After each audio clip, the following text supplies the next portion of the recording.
Just before a big game, what do? You come and have your haircut. So that's what's happening. You're a barista as well. You do coffees too. If you like one, you can have one. Unless you want. May even have a coffee too. Italy, I want to win anyway. It doesn't matter if I have a haircut or not. What do you think? Italy-England final? Yeah, I think so. Yeah, I think so.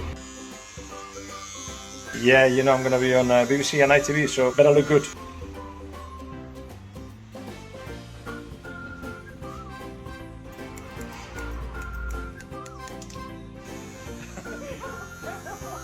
That's today's coffee. Thank you. Done. Nice.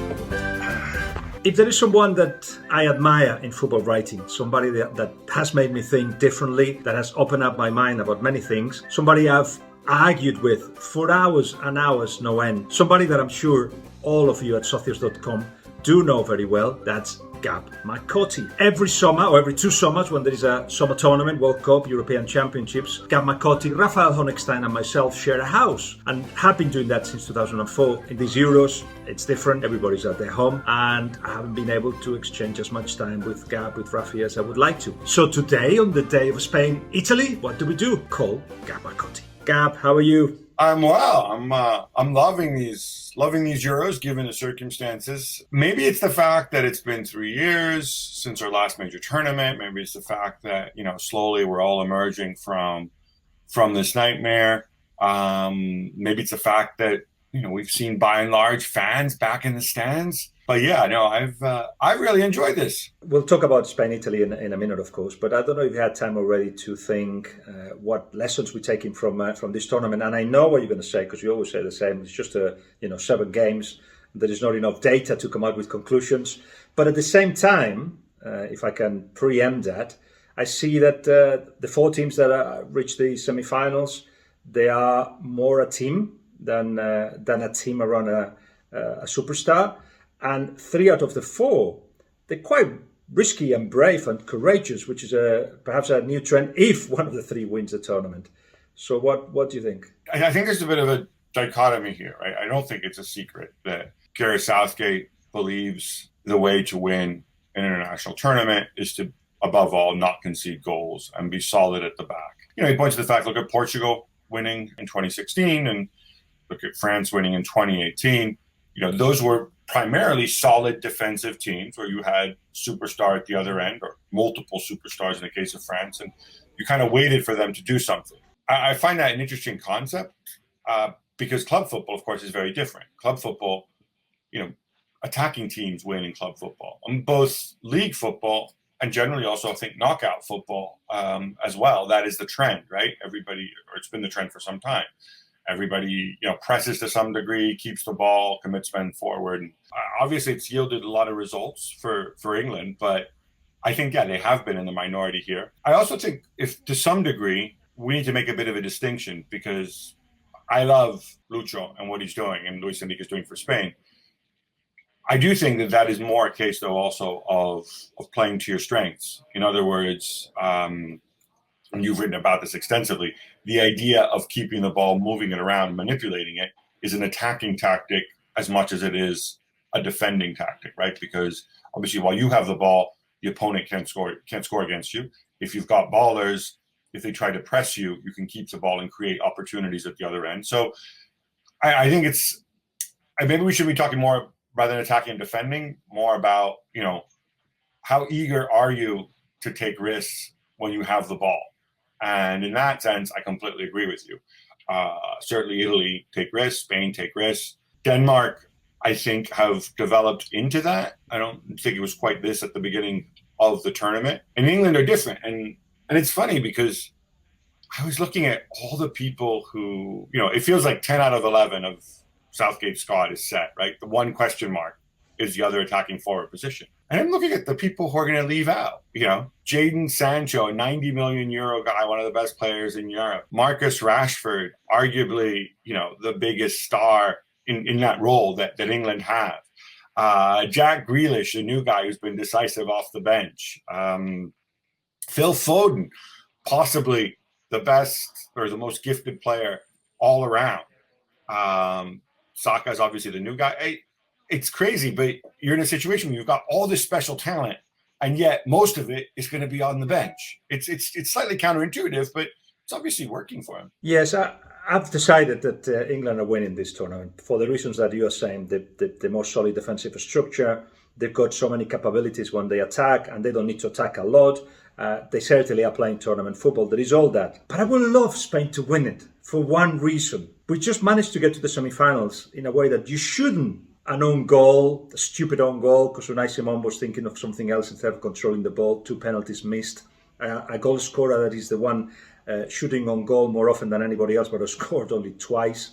A little push from Lewandowski means that Laporte, our best centre-back, kind of falls over and we concede a goal. Concede goals in the last 10 minutes when we're 3-1 up. That's not the way to get. So if Spain won the Euros, how do you explain that? No, it's like, what's the trend at that point? Just to throw a coin in the air as Spain is, but probably won't happen because we got Italy first. I think the reality is, especially now, because most of these teams have had less time together, less time to prepare. I don't necessarily think that they have as much of an identity as they would in other international competitions, especially in the case of Spain, where, he's made a bunch of surprising choices. He's called up people who hardly played. One of the upshots of that is as much as you try to give your team an identity, every game is kind of a story unto itself, sometimes even within the same game. We've talked about Spain and possession and going forward and taking risks and being positive. Against Switzerland, I thought the weird thing is, once Freuler was sent off and it was 11 versus 10, I thought Spain kind of stopped playing, which is weird. It's not like what we saw from Luis Enrique. It's not like what they did before in the other games. So I think there's a lot less of a pattern. Every game, I think, is standalone. It's more difficult. I'm not saying there is no thread, obviously, because it's the same coaches and the same players, but I think there's a lot less of a thread between games than there was in previous games. And that's why, I'm not reading too much into what happened thus far in terms of predicting what's going to happen in the Final Four. It's Spain, Italy, and I want to know how you feel about it before what you think about the game. And it's your time. I think Italy look good, play good football. And even though, as you will say, there is not much of an identity generally, and within a game, you lose the identity and then recover it again sometimes. With Italy, it's been quite consistent. And it is down to all the stuff that has been happening since the World Cup, which I'd like to hear you to tell us while you also kind of preview the game. So there you go. Spain, Italy, what do you think? What are your feelings first? Well, there's a sense of familiarity, right? It's 3 Euros in a row that Italy have played against Spain. As I go backwards, I think we were very convincing in Euro 2016 under Antonio Conte. Euro 2012, I thought we had a very gifted side, but obviously Spain was stratospheric then, and we got absolutely pasted in the final in Kiev. We were there, Guillem, of course. And then 2008, that was on penalties, and then Spain went on to win the Euros. So Italy's goal going into this tournament, very explicitly, was minimum reach a semifinal and show that you can play modern attacking football and play in this way, dominate the midfield, want the ball, and so on, press high up the pitch. Mission accomplished. Now, obviously, having gone this far, seeing the other teams are in the semifinal, obviously you want to win. But in some ways, I think that takes a lot of the pressure off Mancini. It's funny because I think obviously this Italy team is very different from teams in the past. In the past, we were known for having great, solid defenders and having 1 or 2 superstars at the other end, and you would play more conservatively. Your midfield would all be about winning the ball back. It's a little bit like England, right? Like Southgate's England. And then you wait for something to happen at the other end, and then you defend stoutly. This Italy team cannot do that. Bonucci and Chiellini are great defenders who are now 34 and 36 respectively, and who, Chiellini hardly played this season because he's always got injuries and niggles. Bonucci spent the last month of the season on the bench. They're just not on the level that they were before as a team. And our strikers are what they are. Some are young and up and coming, but certainly to the past when Italy had players like Totti, Del Piero, Baggio, whatever up front, it's completely different. And so he understood that the strength of this team was in midfield. And these are very good midfielders. So he built the team around the midfield. The midfielders keep the ball, they create, they press, they work hard. And most of all, they're fearless. They're not afraid of taking chances, which is something that in the past it didn't happen, because the midfield job was just to win the ball back and then give it to the Totti or the Del Piero to go and do something risky. So that part's been gratifying. It's been fun. If I have to say this again for the 10 millionth time, leaving aside that I think the definition of world class is stupid because it can mean anything to anybody, right? But that Italy midfield, how about a tiny bit of respect? I mean, one of those guys, Marco Verratti, plays for Paris Saint-Germain, starts for Paris Saint-Germain. Probably their, fourth most important player after Mbappe, Neymar, and Marquinhos. Paris Saint-Germain are a really good team. They got the Champions League final. I'm going to go Mourinho on you and say respect. But who doesn't respect you?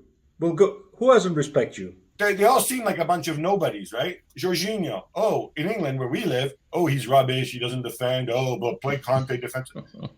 I mean, look, three very different managers, Thomas Tuchel, Maurizio Sarri, and Frank Lampard Jr. They've had Jorginho. They've all started Jorginho in that position and had him play in that way. There must be a reason. Plus, last time I checked, he was also the starting midfielder on the current Champions League champions. Am I wrong on this? Did I miss something? Right. Yeah. There's got to be a reason there. He can't just be, a useless lump. And then the third guy, Barella, for me, is the best out of the three by far. And maybe you haven't seen him because Inter have screwed the pooch in the Champions League, as they often do. But so it's playing to your strengths. I think that's above all what Mancini's done. Now, you look good. We both admire the style at the moment, but also the competitiveness that you've got. And I know that there are a lot of people have been having a go at certain dark arts. We also admire that, the ability of controlling a game. And I think that the people that don't is the people that don't have it in them. But it's all part of the game. But I don't even want to indulge this. Remember that the time waste thing. What is this? The freaking Muppet Show? Seriously? It's dark arts. I don't know. I don't watch the games. The games that I'm not at, I don't watch them because I don't want to put up with the Muppet Show. Like, honestly, like people catering. They're not even talking to football fans. I think football fans understand the way the game is played, not just in Italy, but in England, but anywhere else. They understand that Jordan Pickford falls on the ball in the final minutes of the game when it's just a goal to go, because that is what you do. What they are catering is the Middle Englander, the fan who isn't really a football fan, who tunes in for every major tournament, and that's who they cater to when they bring this up. I'm not even going to indulge that and say everybody's the same, everybody does it, because I don't even think it was that big a deal. It looks funny. Immobile. Look. Now he's all well. Immobile stayed down because he felt he was fouled. And he thought it would go to VAR. And he didn't know that Barella would score. Anybody with this much of a brain can see that. That's why he stayed down. Not because he was really hurt, but because he wanted to plant the seed in the VAR's brain to, should I look at that again? He didn't know Barella was going to score. And that's why he stayed down. It's as simple as that. It's just a fact. And people should know better. It's cheating, what the continent does, or gamemanship, what happens here. We know how it works, and it's all about taking advantage of what you've got and being clever and intelligent. That's how we see it as well. And not everybody does. So that was that. I'll be seeing Gab MARCOTTI later on in Wembley, and that's it for Coffee with Guillem. Come on, Spain! Come on! Are you going, by the way? Or you decided to leave that to us fans and journalists that have been lucky enough to get a pass? No, I'm going. I've been to 4 games in this so far in this tournament in London and Glasgow, and I'll be at both semifinals and the final, and hopefully I will see you there. Yeah, I will see you there later on then. Thank you very much, Gab.